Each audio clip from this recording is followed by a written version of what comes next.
हमारी राय में नृणाम निश्रेयसार्थाय व्यक्तिर भगवतो भुवि अव्यस्या प्रमेयस्य निर्गुणस्य गुणात्मनः। भागवत। मायाबद्ध जीवों को अपना सगुण साकार नाम रूप लीला गुण धाम देकर अपनी ओर आकृष्ट करने के लिए अवतार हुआ। ये भागवत कह रही है। और सुनो, लिंग पुराण में कहा गया, आत्म प्रयोजना भावे परानुग्रह एव ही। ये सबसे बढ़िया वाक्य। संसार में कोई भी व्यक्ति अपने मतलब के लिए ही कर्म कर सकता है। नोट करो इस वाक्य को। संसार में कोई भी व्यक्ति, माँ हो, बाप हो, भाई हो, बीबी हो, पति हो, पड़ोसी हो, अपने सुख के लिए ही कर्म कर सकता है। और महापुरुष और भगवान का अपना कोई स्वार्थ नहीं रह गया, आनंद मग्न है वो, तो वे कोई भी कर्म करेंगे तो दूसरे के सुख के लिए ही करेंगे, ही लगा देना। पर उपकार बचन मन काया संत सहज स्वभाव खगराया भूर्ज तरु सम संत कृपाला परहित सहनित विपति विशाला। तो भगवान का कोई भी कार्य अपने मतलब के लिए तो हो नहीं सकता, वो आनंदमय है, तो दूसरे के लिए ही होता है, दूसरे के कल्याण के लिए ही होता है कोई भी काम। भगवान साकार क्यों हुए? दूसरे कल्याण के लिए। भगवान अवतार लेके क्यों आए? दूसरे के कल्याण के लिए। अवतार लेके यह काम क्यों किया? दूसरे के कल्याण के लिए। बस एक सेंटेंस रख दो। इसलिए भागवत में यह भी कह दिया, नहीं यस्य जन्मनो हेतु कर्मणो वा महीपते। भगवान के जन्म का कोई कारण नहीं। लो, इतना बड़ा कार्य कर रहे हैं, कारण नहीं। कारण तो संसारी लोगों का होता है, वो कारण से कार्य करते हैं।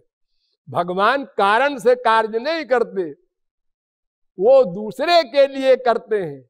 ये कारण मान लो, उनका अपना कोई कारण नहीं है। तुलसीदास ने भी लिख दिया, हरि अवतार हेतु जे ही होई इदमित्थं कही जात न सोई। भगवान का अवतार क्यों होता है, ये प्रश्न ही गलत है।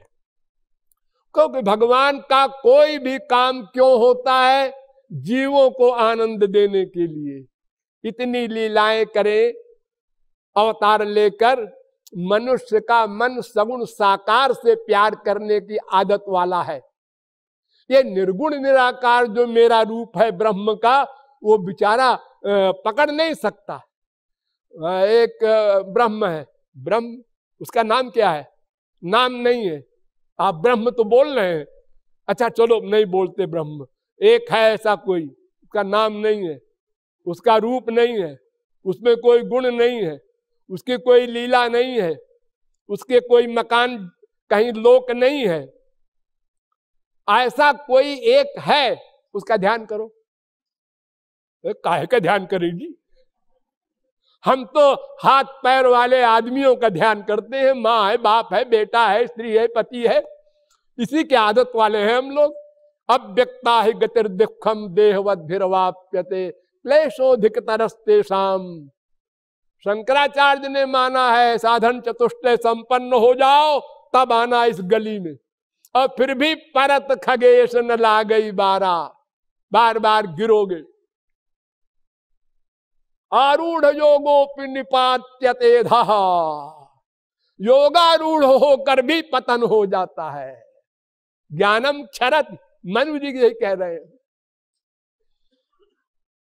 तो इसलिए भगवान का अवतार क्यों होता है? अवतार ही नहीं, भगवान का कोई भी कर्म क्यों होता है? सीधा सीधा क्वेश्चन करो और उत्तर दूसरे के कल्याण के लिए, जीवों के कल्याण के लिए, अपने बच्चों के कल्याण के लिए, कि वो हमसे प्यार करें और इस 84 लाख से छुट्टी पाकर मेरे लोक में आवे और सदा पश्यंत सूर्य तद विष्णु परमम पदम, सदा के लिए आनंदमय हो जाए। इसलिए उन भगवान श्री कृष्ण की भक्ति ही एकमात्र कर्तव्य है। वो भक्ति क्या है, कैसे की जाएगी, ये सब विषय अलग है, आप लोग सब जानते ही हैं। और फिर कभी हम डिटेल में बता सकते हैं। आज का विषय यहीं पर समाप्त होता है। बोलिए वृंदावन बिहारी लाल की।